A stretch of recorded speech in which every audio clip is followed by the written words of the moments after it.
ये मफहूम हदीस है। जब रूहें बनी तो उनके झुंड थे, लश्कर थे। जब दुनिया में आई तो वो रूह कहीं कहीं कहीं चली गई। कबीला उनका एक था।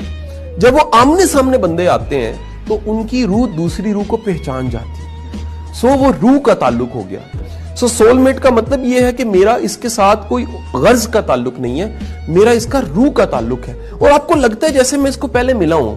आपकी जिंदगी के सबसे खूबसूरत लोग वो होते हैं जिनको मिलते ही लगता है कि मैं इससे मिला हूं, या मैं इसको जानता हूं, या इसको तो मैंने देखा हुआ है। तो फिर आप इन रिश्तों की कदर करते हैं। आप मिलने से पहले रोते हैं कि मिला नहीं जा रहा, फिर मिल के रोते हैं कि आप मिलने से पहले रो रहे हैं, मिला नहीं जा रहा, सोलमेट है।